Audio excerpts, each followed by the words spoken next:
Hello friends, దేవుని కృప వల్ల అయ్యగారు అమ్మగారు మీ అందరికీ దేవుని యొక్క విలువైన ప్రసంగములు స్వయంగా రాసినవి మీకు అందచేయాలని కోరుకుంటున్నాను. మా పుస్తకంలో సిలువ ధ్యాన ప్రసంగములు 83 ప్రసంగములు, క్రిస్మస్ ప్రసంగములు 50 ప్రసంగములు, బైబిల్లోని స్త్రీల ప్రసంగములు 72 ప్రసంగములు, మోషే సుఖోపవాస ప్రసంగములు 63 ప్రసంగములు. ఈ పుస్తకములు అయ్యగారు అమ్మగారు స్వయంగా రాసినవి మీ అందరికీ అందాలని కోరుకుంటున్నాము.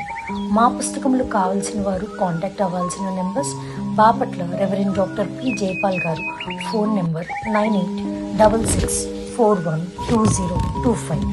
Guntur doctor P Prasadarao garu, phone number 9413685994 and 9705789407.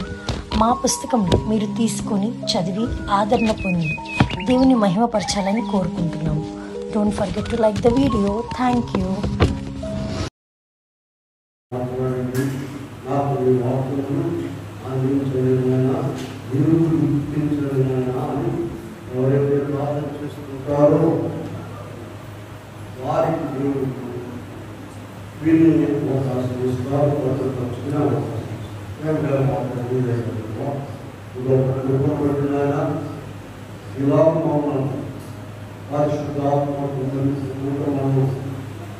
ఆదివారం మాటలు వినేందుకు మీరు నాతో మాట్లాడు, మీ ఆత్మ ద్వారా కార్యం జరిగించు. ఏ స్నామం వేడుకొని ప్రార్థిస్తున్నాను, కూర్చుంటా. స్వంత శక్తితో యేసు స్వామి చేరలేను. స్వంత శక్తితో యేసు స్వామి చేరలేను.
ఇక్కడ మనం చూసినట్లయితే ప్రభు యొక్క ఆశ ఎలా ఉండొచ్చు.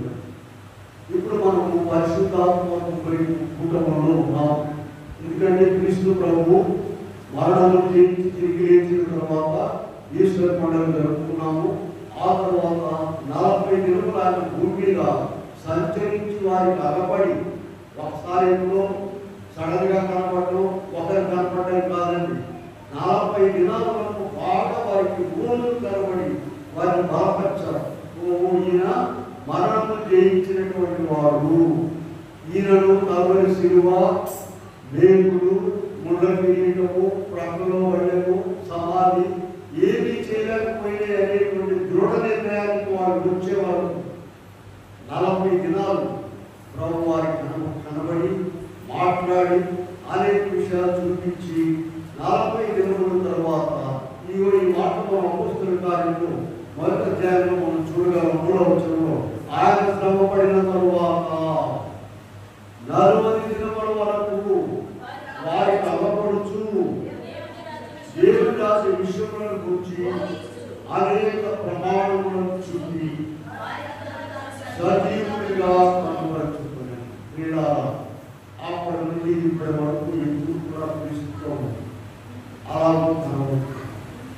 అయితే ఇప్పుడు 40 దినముల తర్వాత ప్రభు ఆరోహణలో వెళ్ళేటప్పుడు ఏం చెప్పారంటే, మీరు యెరూషలేములోనే ఉండి 10 దినములు కనిపెట్టండి, మీ కొరకు ఆదరణకర్తను నేను పంపిస్తానన్నారు.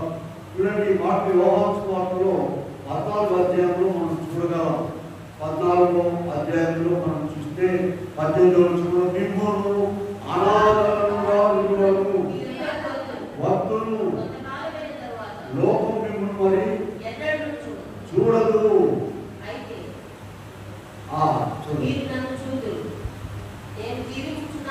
14వ వచనం చూద్దాం. చూడండి, నా నామమున మీరు నన్ను ఏమి అడిగాను, మీరు నన్ను ప్రేమించిన యెడల మీ యొక్క ఎల్లప్పుడూ ఉండుటకై అనగా సత్యస్వరూపుడు ఆత్మను మార్చుకోండి. ప్రియమైన వారులారా, త్రియేక దేవుడిని మనం ఆరాధిస్తున్నాం. ముగ్గురు ఒకరిగా ఉన్నారు, ఒకరు ముగ్గురుగా ఉన్నారు. ముగ్గురు దేవుడు మాత్రం కాదని అటువంటి పొరపాటు పడదు. సృష్టికర్త అయిన తండ్రి మొట్టమొదటిలో ఆకాశం, భూమి, సమస్త సృష్టిని తండ్రి చేశారు. అప్పుడు కుమారుడు, పరిశుద్ధాత్మ కూడా ఉన్నారు. రెండవది రక్షణకర్త అయిన కుమారుడు అని అంటారు. ఆయన ఆ దేవుడే శరీరధారిగా, ఆ త్రియేక దేవుడే శరీరధారికి లోకానికి మానవుడిగా వచ్చి మానవులందరి పాపములను క్షమించడానికి రక్తము కార్చారు. ఆయన రక్షణకర్త. అప్పుడు కూడా యేసు ప్రభువులో ముగ్గురున్నారు, మర్చిపోకూడదండి. ఇప్పుడు మనము పరిశుద్ధాత్మ తండ్రి కాలంలో ఉన్నాము. ఆత్మ తండ్రిలో ముగ్గురు ఉన్నారు. చూడండి, ఈ ముగ్గురులో ఒక విశేషం చెప్తాను. తండ్రి కాలంలో చాలా కఠినంగా ఉండేది. ఎవరైనా దేవుడి సన్నిధిలో సమీపించాలంటే కాలిపోయేవాడు, బస్ అయిపోయేవాడు. మోషే ఒక్కడ మాత్రమే సీనాయి పర్వతం మీదకి వెళ్ళి దేవునితో మాట్లాడారు. కుమారుని కాలం వచ్చేసరికి ఆయన ఒక గొర్రె పిల్లలాగా ఎవరేమన్నా సరే మాట్లాడినా, తిట్టినా, కొట్టినా ఏమి మాట్లాడలేదు.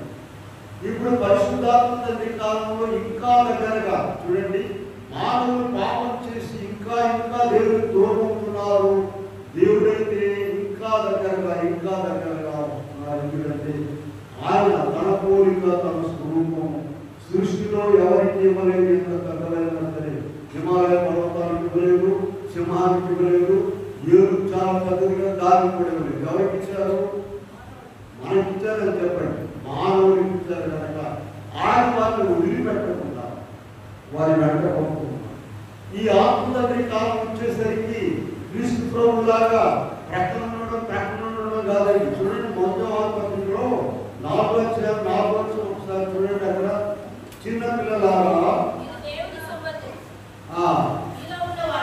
మీలో ఉన్నవాడు లోకంలో ఉన్నవారి కంటే గొప్పవాడు కనుక జయించి ఉన్నారు. చూసారా, మీలో ఉన్నవాడు ఈ ఆత్మ తండ్రి మనలో ఉన్నాడు.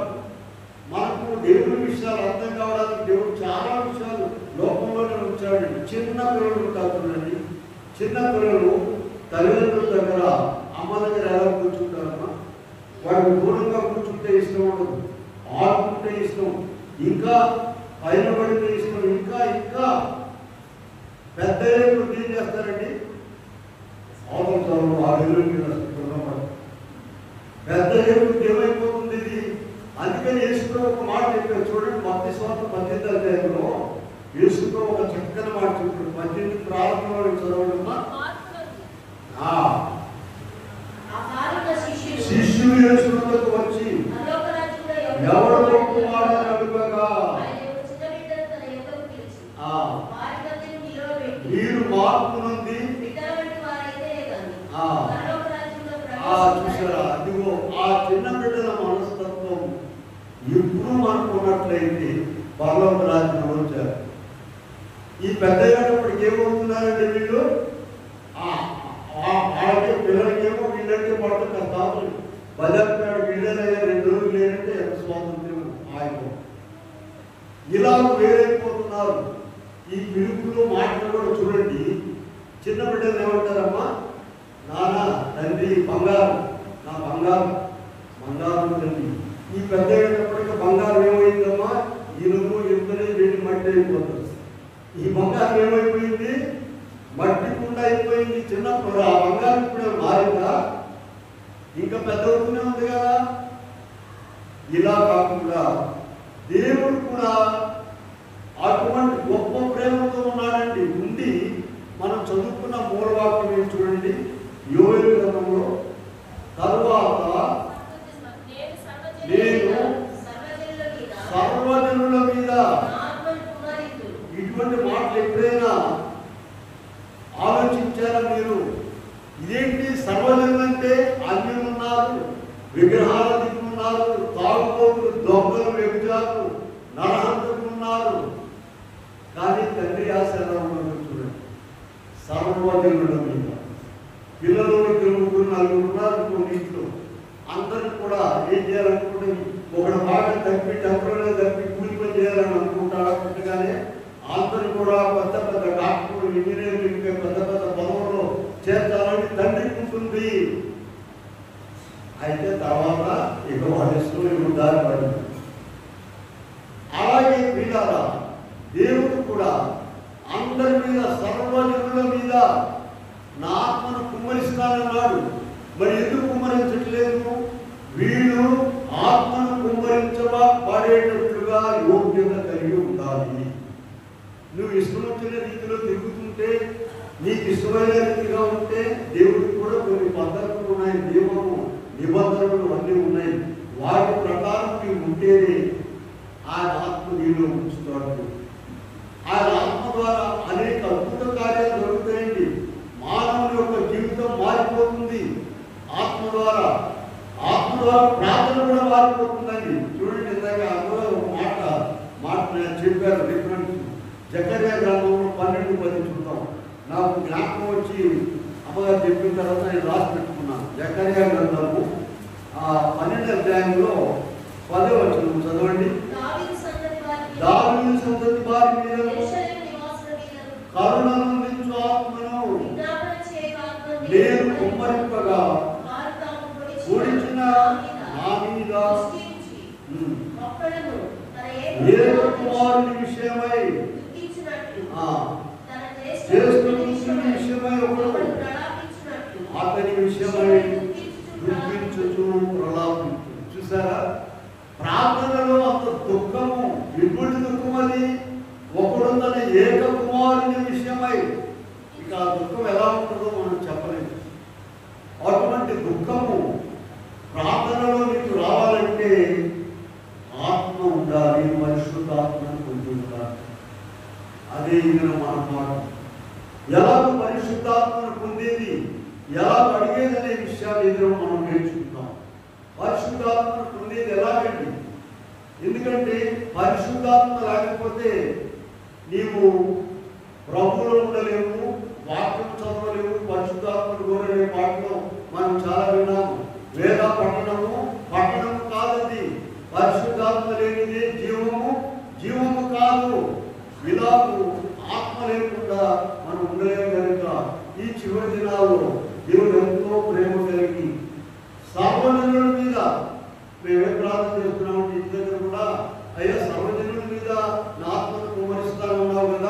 మేము కూడా సర్వజనుల్లో ఉన్నాము కదా, మా మీద నీ ఆత్మను కుమ్మరించండి. అలా మనం ప్రార్థన చేసుకోవాలి. మీరేదో గొప్పండి, ఏదో ఊడిపడ్డాం అనుకుంటే పడిపోయామేమో. కనుక మనం కూడా సర్వజనుల్లో ఉన్నాము కనుక మనము అలా ప్రార్థన చేసుకుని ఆత్మను పొందాలండి. ప్రార్థన ఇలా ఆత్మ కొరకు ప్రార్థన చేసేటప్పుడు మనము వాగ్దానాలు అనేది ప్రార్థన చేసుకోవాలి. ఇప్పుడు ఒక మాట చెప్పాము, ఏంటి చెప్పండి? యోవేలు 2:28 గుర్తుపెట్టుకొని రిఫరెన్స్ చెప్పి ప్రార్థన చేయాలండి. దేవుడు తెలియదని కాదు, మనకు తెలుసా వాక్యం అని ప్రభు సన్నిధిలో ఒప్పుకోవాలి. అయ్యా ఇలాగ చెప్పారు కదా, మీరు నా మీద ఆత్మను కుమ్మరించారు. చూడండి, అపోస్తలుల కార్యం 10వ అధ్యాయంలో 45వ వచనంలో పేతురు కాదు, ఈ కొర్నేలియునికి వెళ్ళాడండి. అందరూ అన్యులు అక్కడ ఉన్నది. వారికి వాక్యం చెప్పిన తర్వాత ఏమైందంటే అన్యుల మీద కూడా పరిశుద్ధాత్మ వచ్చేసింది. 45వ వచనం చూడండి.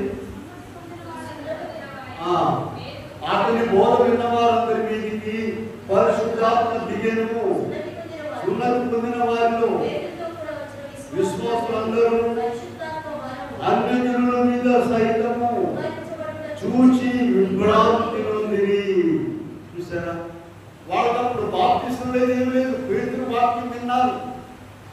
ఇలా వాక్యం వింటేనే చాలండి. వాక్యం చాలా శక్తివంతమైంది. మందిరానికి వచ్చావు, వాక్యం వింటున్నావు, నీకు శ్రద్ధ ఉన్నట్లయితే నీ మీద దేవుడు తన ఆత్మను కుమ్మరిస్తానని వాగ్దానం చేశారు. అన్యజనుల విషయంలో కూడా ఇక్కడ మనం చూస్తున్నాం. చూడండి, అలాగే అపోస్తలుల కార్యం 2వ అధ్యాయంలో కూడా మనం చూస్తే 28వ వచనంలో మనం చూస్తే 2వ అధ్యాయము 28 చూడండి. అపోస్తలుల కార్యములు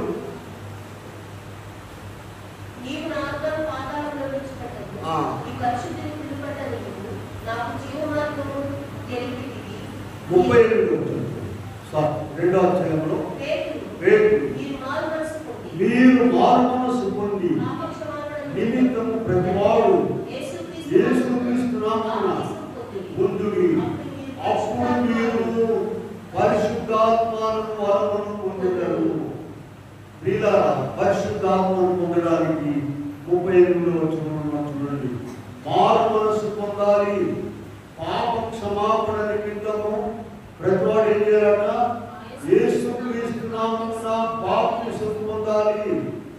అప్పుడు మీరు పరిశుద్ధాత్మ అనే బలమును పొందుతారని ప్రభు చెప్తూ ఉన్నారు.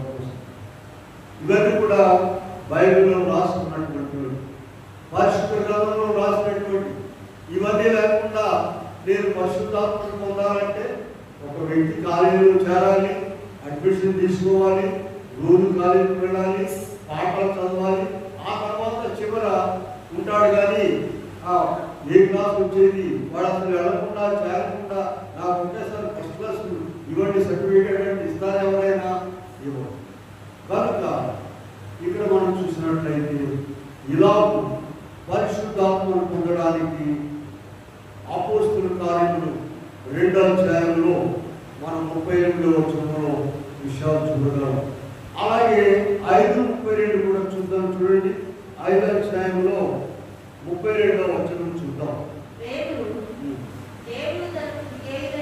దేవుడు తనకు విధేయులైన వారికి అనుగ్రహించిన పరిశుద్ధాత్మను ఎవరికంటండి?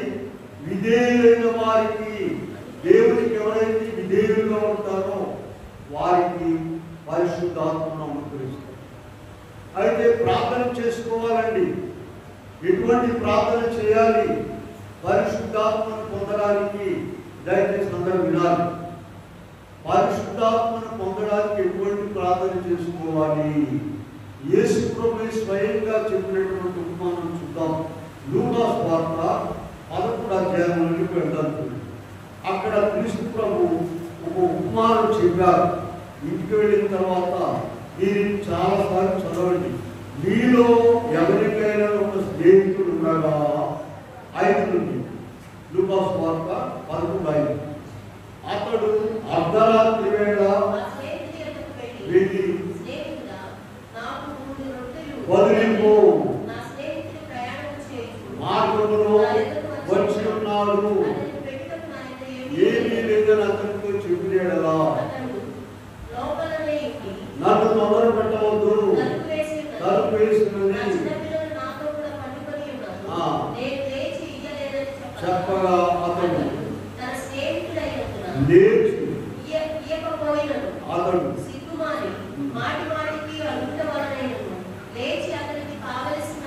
ఇచ్చునని మీతో చెప్పుచున్నా, అటువలే మీరు వెనక్కుడి మీకు దొరుకును.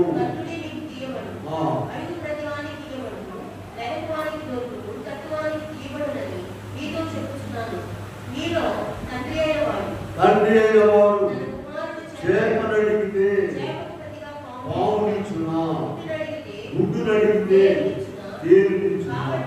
కాబట్టి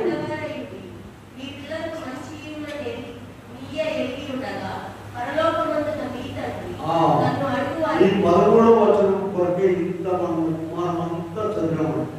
13వ వచనం చూడండి, అందరూ చదవండి. 13వ వచనం, పరలోకమందున్న మీ తండ్రి పరిశుద్ధాత్మను నిశ్చయముగా అనుగ్రహించునను. చూడండి, వాళ్ళిద్దరు స్నేహితులు కనుక రొట్టెలు ఇవ్వమని అడుగుతున్నారు. నేను ఇవ్వలేను, లేవలేను, ఇప్పుడు మా పిల్లలు మంచోడుగా అసలు నేను లేచానంటే ఇక తెలవకు, నన్ను నిద్రపోని ఏదో చెప్తున్నాడు. ఆయన కూడా వాళ్ళిద్దరికి ఉన్న పరిచయాన్ని బట్టి ఆయన వెళ్ళకుండా తీసుకుని ఇవ్వమని అడుగుతున్నారు. ఇచ్చేసారు. ఎంత చక్కగా ఇక్కడ వివరించారు చూడండి.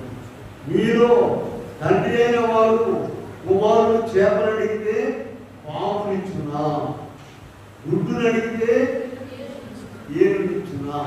మీరు చెడ్డవాళ్ళ కూడా మీ పిల్లలకు మంచి ఈవులను ఎరిగి ఉండిన ఎడల పరలోకమందున్న మీ తండ్రి నన్ను అడుగు వారికి ఏమిస్తారంటమ్మా? గుడ్డు చేపలు కాదండి, పరిశుద్ధాత్మను ఎంతో నిశ్చయముగా ఇస్తారు. వీళ్ళారా ఎలా అడగాలి? ఈ ఉపమానం చూసుకుంది. సిగ్గుమాలి మాటికి అడగాలి, అప్పుడు పరిశుద్ధాత్మ. సిగ్గుమాలి మాటికి అడగాలి. నేను చాలాసార్లు మీకు చెప్తున్నాను, ప్రార్థన చేయమంటే ఎక్కడో ఏకాంతంగా కూర్చుని మోకరించి కళ్ళు మూసుకొని అనుకోబాకండి. కళ్ళు తెరిచి ప్రార్థన చేయొచ్చు, నడుచుకు ప్రార్థన చేయొచ్చు, కూర్చొని ప్రార్థన చేయొచ్చు. నీ మనసును ప్రభువులో లగ్నం చేసుకోవాలి. ప్రయాణం చేస్తూ ప్రార్థన చేయవచ్చు. కూర్చున్న ప్రార్థన ఉరికే కూర్చుని ఇంట్లో ఏదో దొరుకులేమో మొక్క మీద వారి ఏకాన్ని ప్రార్థన చేసుకున్నారు. కళ్ళు తెరిచే కొంతమంది పెద్ద పెద్ద బజార్ల దగ్గర ఇల్లు ఉంటాయండి. ఆ కూర్చుని వచ్చేవాళ్ళు, పోయేవాళ్ళు, సాయంత్రం వరకు రిక్షా దిగేవాడిని, బస్సు ఎక్కేవాడిని, దిగేవాడిని. ఎంతకాలం ఇట్లా వస్తారండి? ప్రార్థన చేసుకోవాలండి. కూర్చొని నీ మనసును ప్రభువులో లగ్నం చేసుకోవాలి. అదే ఇక్కడ ప్రభు చెప్పిన లూకా సువార్త 18:1 ఒక మాట చెప్పారు. 18:1 వారు విసుగక నిత్యము. ఎట్లా చేస్తారమ్మా అని అనుకుంటాం మనం, కాదండి. కనుక వీటన్నిటిని కూడా ఇలా మనం ప్రార్థన చేయాలి. అందుకే ఇక్కడ యోహాను 14:16 ప్రభు మాట చెప్పారు, నేను తండ్రిని వేడుకుందును, మిమ్మల్ని అనాథలుగా విడిచిపెట్టను, మీ కొరకు ఆదరణకర్తను అనగా సత్యస్వరూప ఆత్మను మీకు అనుగ్రహిస్తానని చెప్పారు. 18వ వచనంలో మిమ్మల్ని అనాథలుగా వెళ్ళనని. కనుక ఇటువంటి వాగ్దానాలు చాలా ఉన్నాయండి. మత్తయి సువార్త 7:7 ఏముందమ్మా? అడుగుడి మీకు, వెదకుడి మీకు, తప్పుడి మీకు. అయితే ఇక్కడ మనము అడగడానికి మనకు కొంత క్వాలిఫికేషన్ కావాలి. ఎవరు పడతాడు అడగడానికి లేదు. చూడండి, యోహాను సువార్త 15:7 చూద్దాం ఒకసారి. చూడండి, 15వ అధ్యాయంలో 15:7 చూద్దామా? నాయందు మీరును మీ యందు నా మాటలు నిలిచింది అడుగుడి. ఇది బాగాలేదండి వాకు. మొత్తం 7:7 మాత్రం బాగు. అడుగుడి మీకు ఇవ్వడు, జరుగుతుంది. మరి ఇదే ఇది లేకుండా అది లేదండి. ఇటువంటి వాటి కొరకే మనలను దేవుడు ఆయన మందిరంలో తీసుకొచ్చి బైబిల్ ఇచ్చి వాక్యము, పట్టుదల, ప్రార్థన ఇవన్నీ ఎందుకు ఇచ్చారనుకున్నారు? ఏం చెప్పారు ఇక్కడ 7వ వచనంలో? నా యందు మీరును నా మాటలను నిలిచింటేనే ఎడలా నీకు ఏది ఇష్టం వాడుకుడి అది నీకు అనుగ్రహింపబడు. ఎఫెసీ పత్రిక 3వ అధ్యాయంలో 21-22 ఏముందంటే చాలా ముఖ్యమైన ఇవన్నీ. ఏదో కావాలనేగా మనం వచ్చి చేసే దగ్గరికి ఏదో పెద్ద పెద్ద మొత్తంలో కావాలండి, బాబు తినాలని వస్తున్నాము. వాటన్నింటిని మించినటువంటి ఆత్మను పొందాలని మనతో మాట్లాడుతున్నాడు. 3వ అధ్యాయం 20-21 అడుగు వాటి పెట్టాను, ఊహించు వాటి పెట్టాను, అత్యధికంగా చేయదలుచుతున్న దేవుడట. మనం అడిగేదానికంటే ఇంకా ఎక్కువగా ఇవ్వాలని చూస్తున్నాడట. హెబ్రీ పత్రికలో 10వ అధ్యాయంలో 23వ వచనం ఏముందంటే, హెబ్రీ పత్రిక 10:23 వాగ్దానం చేసిన వాడు ఇటువంటి మాటలు వచ్చింది. ఆయన ఒటువంటి మాటలు చెప్పేవాడు కాదు, వాగ్దానం చేసిన వాడు, నమ్మదగిన వాడు. 2వ కొరింథీ పత్రికలోకి వెళ్ళండి, అక్కడ ఇంకా మనకు ఈ వాగ్దానాల విషయమై కన్ఫర్మేషన్ వస్తుందండి. అక్కడ 1వ అధ్యాయం 19-20 చూడండి. దేవుని కుమారుడు యేసుక్రీస్తు 2వ కొరింథీ 1:19 అవునని చెప్పి ఉండలేదు కానీ అవునని వాడై ఉన్నాడు. ఎన్ని అయినను అవునన్నట్టుగానే ఉన్నవి కనుక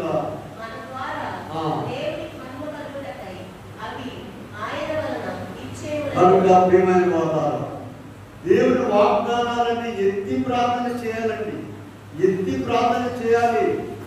అప్పుడు దేవుడు మనకు గొప్ప కార్యాలు చేస్తాడు.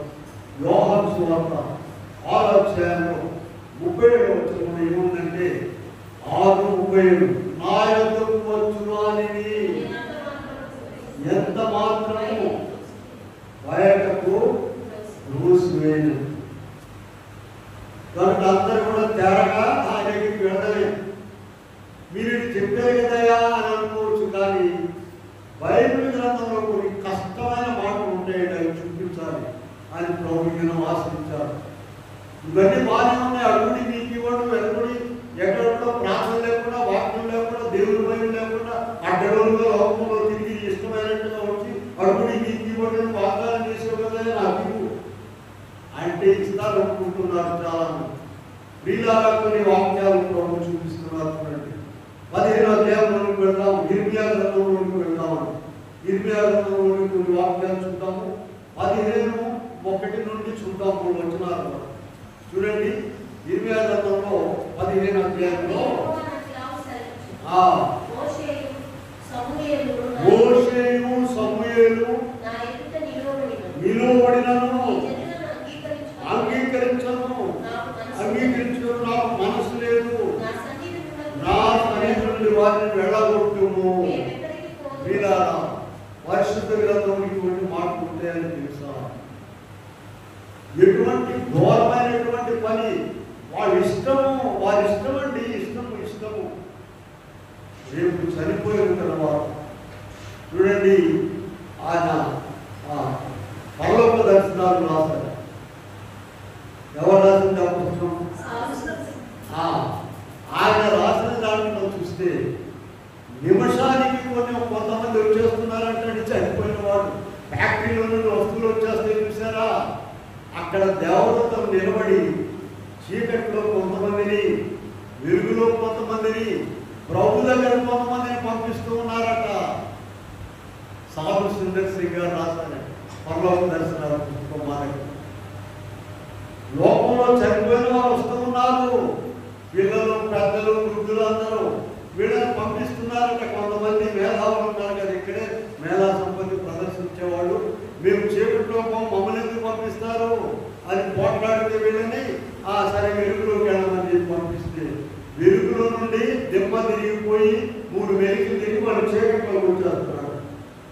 ఇవన్నీ కూడా ఇక్కడ మనము ఇష్టమైనట్టుగా జీవించే జీవితానికి అక్కడ ప్రతిఫలం లభిస్తుంది, మర్చిపోవాలి. ప్రియులారా, మనం ఎన్ని వాక్యాలు చూసాము? అడుగుడి మీకు ఇవ్వబడు, వెతుకుడి మీకు దొరుకుడు. తండ్రి ఒకడు తన కుమారుడు చేపలు అడిగితే పాములు ఇచ్చునా, గుడ్డును అడిగితే అని బాగా చదువుకున్నాం కదండి. మరి ఇదేంటి? 15 అధ్యాయంలో మనం చూస్తే సరే 2వ వచనం వాళ్ళు అంటున్నారంట, చదవండి. మేము ఎక్కడికి పోదామని వారు అడిగిన ఎడలా ఇట్లా నువ్వు ఈ మాట సెలవించున్నాడు. చావులకు నియమింపబడిన వారు చావుకును, ఖడ్గమునకును, క్షామమునకును, చెరకును పోవలను. చెరకంటే చెరుకు తింటానికి కాదండి, మానసత్వాన్ని. చెరపట్టు పోయారంటారే, ఆ చెరకు ఎక్కడ పోతామయ్యా? ఇప్పుడు వచ్చింది వాళ్ళకి మెలకువ. అయ్యా నీవే మా దేవుడు, మేము ఎక్కడ పోతాం పొమ్మంటే అంటే వెళ్ళండి, చావండి. ఇలా ఇటువంటి పరిస్థితులు ఉంటాయి. మర్చిపోవద్దు, నీవు నీ ఇష్ట ప్రకారముగా లోకములో సంచరించవద్దు. 26 ఇంకో కొన్ని చూపిద్దాం, చూడండి. 14-11 చూడండి అమ్మా, చూద్దాం. 14వ అధ్యాయం 14వ అధ్యాయంలో 11వ చూద్దామా. యెహోవా మరి యెహోవా నాతో ఇట్లా నేను మేలు కలుగునట్టు ప్రార్థన చేయము.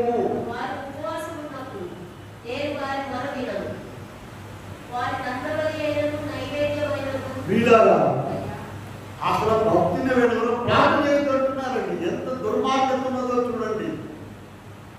ప్రార్థన చేయండి, ప్రార్థన చేయండి, ప్రార్థన చేయండి. విజయవాడ మా ఇంటి పక్కన ఒక ఆమె ఉందండి. అది వాళ్ళ నాన్న బాగా ఆమె లెక్చర్, పెద్ద లెక్చర్. అయ్యా వాళ్ళకి చెప్పాను, ఏళ్ళకి చెప్పాను, ఏళ్ళకి చెప్పొచ్చాను, అయ్యారు వాళ్ళకి చెప్పొచ్చాను, ప్రార్థన చేయమని. ఆమె అసలు ప్రార్థన చేయండి. ఇదేమండి, ప్రార్థన చేయండి, చేయండి అమ్మా, చేయండి, చేయండి. నువ్వు మాత్రం తిని పడుకును కాడు పడతావు. చూడండి ఇక్కడ ఏం చెప్తున్నాడు ఇర్మియాతో ప్రభు. 14వ అధ్యాయం 11వ వచనం. మరియు యెహోవా నాతో ఇట్లా, నేను ఎవరో మాట్లాడిన మాట కాదు, దేవుడు చెప్పాడట. వారికి మేలు కలుగుతాడు. ప్రజల నిమిత్తము ప్రార్థన చేయకు.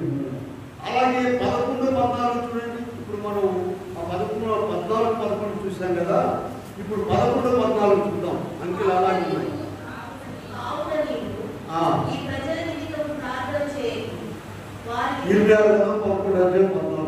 కావున నీవు ప్రార్థన చేయకుము, మొరపెట్టకుము, ప్రార్థన చేయకుము. నా మొరపెట్టినప్పుడు నేను వినను.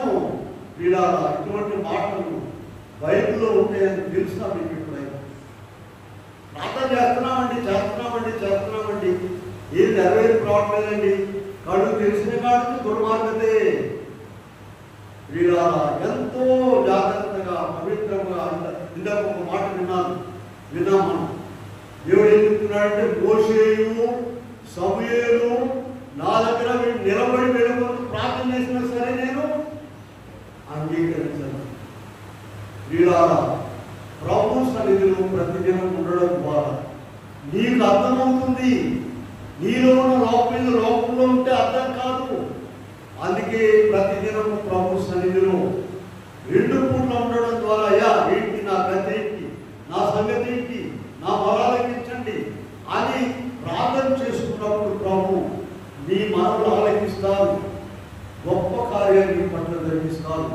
కనుకనే ఇక్కడ ఇర్మియా గారితో ప్రభు ఎంత కష్టంగా ఈ ప్రజల విషయం మాట్లాడుతున్నారు చూడండి. 7వ అధ్యాయంలోకి వెళ్దాం. ఇర్మియా గ్రంథంలోనే 7-16 కూడా చూద్దాం. చూడండి 7వ అధ్యాయంలో,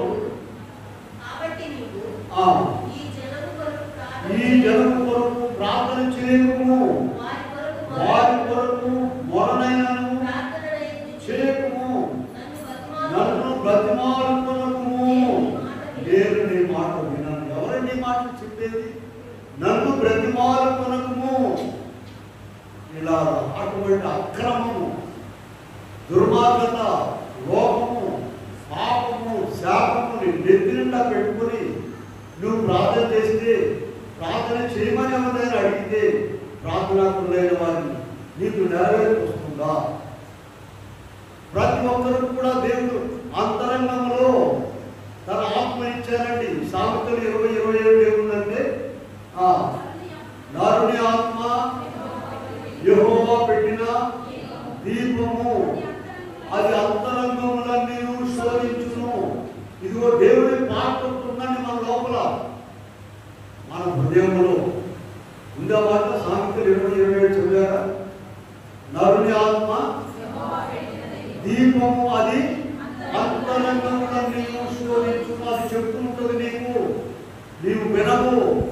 ప్రార్థనకి వెళ్ళేదేంటి, వాక్యం చదవలేదేంటి, అక్రమం చేస్తున్నావేంటి అని చెప్పేదానండి. నీ హృదయము నీకు చుట్టూ ఉంటుంది, వినము. ఇంకా స్పష్టంగా చూపిద్దాం చూడండి. 1 యోహాను పత్రికలోకి వెళ్దాం చూడండి. 1 యోహాను పత్రికలో మనము 3వ అధ్యాయంలో 20వ వచనం నుండి చూద్దాం చూడండి.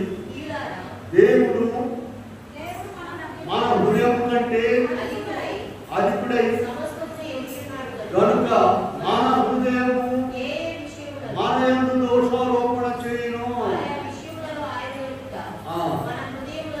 సమ్మతిపరచుకున్నాము. మన హృదయములను ప్రియులారా, మన హృదయము చేయని ఎడల ధైర్యం గలవారమై. చూసారా, మన లోపల మనం ఉన్న హృదయము అది దేవుడు పెట్టిన భాగం కనుక నీవు ఎక్కడ తప్పు చేస్తున్నావు అక్కడ నీ చుట్టూ బుద్ధున్నా నీకు ఇలా చేసేవేంటి అని అడిగేవారండి. నీ హృదయం, నీ అంతరంగము. ప్రార్థన జరుగుతుంటే అక్కడక్కడ దేశాల మీద బజార్ల మీద తిరిగి వస్తావేంటి నీకు బుద్ధుందా? ఇంట్లో అక్కడ ప్రార్థన చేస్తుంటే నువ్వు ఎందుకు లేవు, ఇంట్లో కూడా మోకరిస్తే నువ్వు ఎందుకు మోకరించమని ఎవరైనా తింటేది? పక్కన వాళ్ళు తింటే బ్రతుకుతారు, తిరుగుకుంటారు. మనకు అంత బలం ఉంది కదా. మన హృదయమే మనను నిందిస్తూ ఉంటుంది. దాన్ని నీవు సరి చేసుకోగలిగినట్లే యోగు గారు చెప్పాడు చూడండి ఒక మాట. 27:6లో యోగు గారు ఒక మాట చెప్తూ ఉన్నారు. 27 అధ్యాయం 6వ వచనం.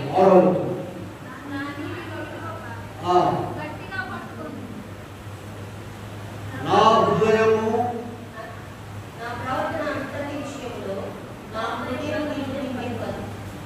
నా నీతి విడువ గట్టిగా పట్టుకుంటు, నా ప్రవర్తన అంతటి విషయంలో నా హృదయము నన్ను నిందింపదు. ఎంత చక్కని మాట. నా హృదయం ఎప్పుడు తిడతా ఉంటుందండి లోపల నుండి. దానికి కొన్ని పరిస్థితులు అట్లాగే, ఇవాళ ఈ పరిస్థితులు బట్టి వెళ్ళకపోయేదే, ప్రార్థన చేయకపోయేదే, ఈ పరిస్థితి ఎప్పటికప్పుడు సర్ది చెప్పడం సరిపోతుంది. ఎప్పటికప్పుడు సర్ది చెప్పడం సరిపోతుంది. ఎవరికి? లోపం ఉన్నటువంటి దేవుడికి భాగం. ఇలా చెప్పి చివరికి నరకానికి పోవడం జరుగుతుంది. వీళ్ళారా, మీకా గ్రంథంలో కూడా ప్రభు ఇదే మాటలు మనం చూడగలం. ఇర్మియాతో చెప్పినటువంటి మాటలు మీకా గ్రంథంలో కూడా చూడండి. 3:4 చూడండి. 3వ అధ్యాయము 4వ వచనం. వారు దుర్మార్గతను అనుసరించి నడుచుకుని ఉన్నారు కనుక వారు యెహోవాకు మొరపెట్టినను ఆయన వారి మనవి అంగీకరింపక ఆ కాలమందు వారికి కనబడకుండా తను మరుగు చేసుకొనును. వారు ఎలా మొరపెడుతున్నారంటండి? దుర్మార్గతను అనుసరించి నడుచుకొనుచు. దుర్మార్గత మాత్రము వదిలిపెట్టే పని. దుర్మార్గతను అనుసరించి నడుచుకుంటున్నారు కనుక వారు యెహోవాకు మొరపెట్టినను ఆయన వారి మనవి అంగీకరింపడు.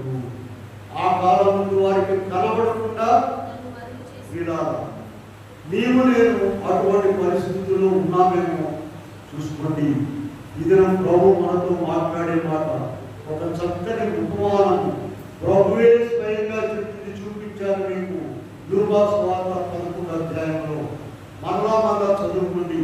11వ అధ్యాయంలో 5వ వచనం నుండి చూస్తే చివరి వరకు కూడా అతను ఏం చేశాడు చెప్పండి? సిగ్గుమాలి, మాటి మాటికి అడిగాడు. సిగ్గుమాలి, ప్రభా నాకు ఇవ్వండి, ఇస్తారా లేదా, ఇవ్వండి ఇవ్వండి ఇవ్వండి. ఎన్నిసార్లు అమ్మా? మీకు ఒక ఆయన చూపిస్తాను చూడండి. జకర్యా గారు ఉన్నారు చూసారా, యోహాను గారి తండ్రి. ఈ జకర్యా గారు ప్రార్థన చేస్తూ ఉన్నారు. ప్రార్థన చేస్తూ లూకా సువార్తలోకి వెళ్ళారు. మొదటి అధ్యాయంలో 11వ వచనం, జకర్యా భయపడకు, నీ భార్యని ఎలిజబెత్. చూడండి, వాళ్ళిద్దరు చాలా సంవత్సరాలు అయిపోయిందంట, ముసలోడు అయిపోయారంటే. 7వ వచనం చూడండి, ఎలిజబెత్ గొడ్రాలైనందున పిల్లలు లేకపోయింది. వారిద్దరు బహుకాలం గడిచిన వృద్ధులు. ఈ వాక్యం ద్వారా మనకు అర్థం ఉంది. అసలు గొడ్రాలనేటువంటి మాట రాసరాలను గురించి అలా ఉంచండి. వారిద్దరు బహుకాలం గడిచిన వృద్ధులంట. అయితే ఇక్కడ మనం గుర్తుపెట్టుకుంటాం, జకర్యా గారు నాకు బిడ్డలు ఇవ్వండి అని ప్రార్థన చేస్తూనే ఉన్నాడు. అసలు ఆయన వయసు చూసుకోవడం లేదు, ఆయన యొక్క శరీరాన్ని చూసుకోవడం లేదు. ఆయన వంతు వచ్చింది, వెళ్ళి అక్కడ దేవుడి సన్నిధిలో ధూపం వేసుకున్నాడు. ఏం ప్రార్థన చేస్తున్నాడు ఆయన, ఏం ప్రార్థన చేస్తున్నాడు అనేది మనకి ఇదిగో పరలోకం నుండి జవాబు వచ్చిన దాన్ని బట్టి అర్థం ఉంది. ఏ జవాబు వచ్చిందమ్మా?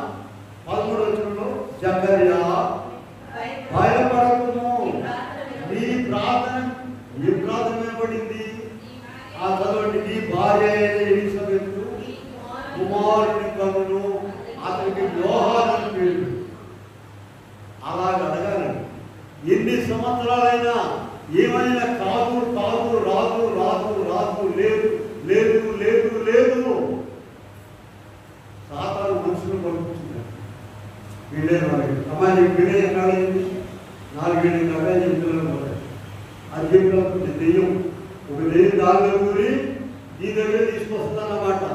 ఈ దెయ్యం చెప్తుంది, ఈ దెయ్యం మాట వినాలా, దేవుడి మాట వినాలమ్మా? చెప్పండి. దెయ్యం మాట వినాలి. దేవుడు ఎక్కడ మాట వింటారేమో, ఆయన ఎక్కడ మాట్లాడుతున్నారు, ఎవరు చెప్పి వింటారా? ఇటువంటి దయ్యాల మాటలు వినొద్దు. జకర్యా గారు ఏం చేస్తున్నాడట? వాళ్ళిద్దరు చాలా వృద్ధులైపోయారు. వారిద్దరు బహుకాలం గడిచిన వృద్ధులైంది. అయినప్పుడు ఏం ప్రార్థన చేస్తున్నాడు ఆయన? నాకు బిడ్డలు ఇవ్వండి అంతే. మనకి ఇంకా బాగా ఎక్కడానికి దేవుడు ఏం చేస్తున్నాడంటే, అబ్రహాం గారికి ఎన్నేళ్ళమ్మా? 100 సంవత్సరంలో ఆయన వారికి 90 ఏళ్ళు. అప్పుడు వారికి కనుక ఇప్పుడు మన పాఠంలో ఉంటున్నాం. ఇప్పుడు మనము లూకా సువార్త 11వ అధ్యాయంలో ప్రభు చెప్పిన ఉపమానంలో 5 నుండి మనం చూసినట్లయితే ఆ చివరి చూడండి, ఆ చివరి చదవండి. దేవుడు అడుగు వారికి ఎంతో నిశ్చయముగా, పరిశుద్ధాత్మను ఎంతో నిశ్చయముగా అనుగ్రహించున్నాను. పరిశుద్ధాత్మను అడిగేటువంటి వారికి ఖచ్చితంగా ఎలా అడగాలంటామా? సిగ్గుమాలి మాటి మాటికి అడగాలి. మనం ఏదైనా సరే మనకు కావాల్సిన విషయాలు కానీ, పరిశుద్ధాత్మ విషయాలు కానీ, ఏవైనా సరే మనము అలా విడవకుండా అడగాలని ఒకటే ప్రార్థన. అపోస్తలుల సాక్ష్యంతో వీళ్ళు ప్రార్థన చేసి, నేను కూడా చిన్న సాక్ష్యం చేసి, ఆ బిఏ చదివిన తర్వాత ఇక ఎంఏ చదవడానికి అవకాశం లేదు. మా నాన్నగారు అసలు చేర్చడు, ఎందుకంటే పాత్రి గారికి భోజనానికే ఉండదు. ఇక ఎంఏ చేస్తాడు. నాకేమో ఎంఏ చదవాలని పెద్ద ఆశ. ఒక ఆయన ఎంఏ చదివాలని మా ఊరికి వచ్చాడు. అసలు ఆయన కాడు గోడు మనిషి తల ఎప్పుడు ఉంటాడు, అదే పనిగా చూసుకో. ఎంఏ చదివిన గోల్డ్ ఉంటాయి కదా, కాలు ఎప్పుడు కదా, ఇది పిచ్చి పట్టిపోయింది. సరే ఇంట్లో ఏం చెప్పేవాళ్ళంటే ప్రార్థన చేసుకుంటే ఏదైనా ఇస్తారని. ఇక అన్నం తింటా ప్రార్థనే, పడుకునేటప్పుడు లేచేటప్పుడు ఎక్కడికి వెళ్ళినా సరే అన్నం తింటా ప్రార్థన చేసుకోవాలని చెప్పేవారు కదా. ఆ ప్రార్థన అయ్యా నేను ఎంఏ చదవాలి చాలు. ఇలాగూ మనం ఎన్ని ఎన్నిసార్లైనా సరే అడగడం ద్వారా ఖచ్చితంగా చేసేసాడు. మరి గ్యాప్లు లేవు. ఎమ్మెల్యే చేరిపోయాను. అబ్బా ఎట్లా ఉంటుంది ఎమ్మెల్యే, ఎట్లా ఉంటుంది ఏమి లేదా లేదా ఎమ్మెల్యే నేను మరి అన్యాయం అంట, బిఎడ్ నేను బొత్తిగా అన్యాయం. ముఖాన్ని చెప్పాడు బిఎడ్ ఏంటమ్మా బొత్తిగా అన్యాయం, ఎమ్మెల్యే మరి అన్యాయం. అట్లా ఉన్నారు. ఎవరితోనే కాదు బీటెక్లు ఎవరు అన్ని టెక్కలే. ఈ ఎమ్మెల్యే బిఎడ్ అనేది గొప్ప పోస్తున్నాయి. ఆ పరికలు చేత ప్రియులారా, దేవునికి సమస్తము సాధ్యమే. నువ్వు ప్రార్థన విడవకూడదు. దెయ్యాల మాటలు ఆ మాటలు ఈ మాటలు ఆపేస్తారండి. నీకు ఉద్యోగం రాలేదంటే మానేసేయండి. నువ్వు ఇల్లు కట్టలేవంటే అంతేనా? కాదు. నీ ప్రార్థన విడవకుండా ఉండాలి. ఎలా ప్రార్థన చేయాలి చెప్పండి. లూకా సువార్త వాక్యం కావాలి, కొన్ని మాటలు కాదు. 11వ అధ్యాయంలో 5 నుండి ఉన్నటువంటి ప్రార్థన రావాలి. నేను ఆ ప్రార్థన నీకు ఎప్పుడైతే వస్తుందో డెఫినెట్గా నువ్వు అడిగేటువంటి దాన్ని ప్రభు నీకు తప్పకుండా ఇస్తాడు. ఆయన ఆత్మను ఇస్తాడు. నీకు కావాల్సిన వాటిని సమస్తం కూడా ఇస్తాడు. అటువంటి ప్రార్థన కావాలని ప్రభు ఈ దినం మనతో మాట్లాడుతున్నాం. అటు కృపా దేవుడు అందరికీ అనుగ్రహించునుగా. ప్రేమల మాత్రం కృపను బట్టి నా ఎన్నో విషయాలు అసలు మీ దగ్గర ఎలా అడిగి పొందాలో అయా దైవజనుడు రాస్తాడు. నీ మన హీనత తట్టు చూడకు, నా బలము తట్టు ఇదిగో చూడు. నీ బలములకు మించిన పనులు నా బలమే కదా చేయాలని రాస్తాడు. కనుక సిగ్గు మాది మాటి మాటి అడిగినటువంటి స్నేహితుడు ఉపమానం వీరే స్వయముగా చెప్పి రాసుకుంటారు. కనుక మేము నీ దగ్గర పొందాలంటే అలా సిగ్గుమాలి మాటి మాటికి ఉదయం సాయంత్రము నడుస్తున్నా, పడుతున్నా, కూర్చున్నా, లేచినా, నిద్రపోయినా సరే నాకు ఇవ్వండి ఇవ్వండి ఇవ్వండి ఇవ్వండి అయ్యా ఇవ్వండి అని ఎన్ని సంవత్సరాలైనా అడిగేటువంటి పట్టుదల గల ప్రార్థన అయ్యా ప్రతి బిడ్డకు దయచేయమని యేసు నామమున వేడుకొని ప్రార్థిస్తున్నాము. ఆమేన్. హాయ్ ఫ్రెండ్స్, అందరికీ మర్నాత. మా వీడియోస్ మీకు ఎంతో ఆదరణ కలిగిస్తున్నాయని మేము నమ్ముచున్నాము. ఈ వీడియోని లైక్ చేయండి. మీ ప్రార్థనా అంశాలని మీ పేరుతో కామెంట్ చేయండి, షేర్ చేయండి, ముఖ్యంగా సబ్స్క్రైబ్ చేసుకోండి. Thanks for watching. అందరికీ మర్నాత.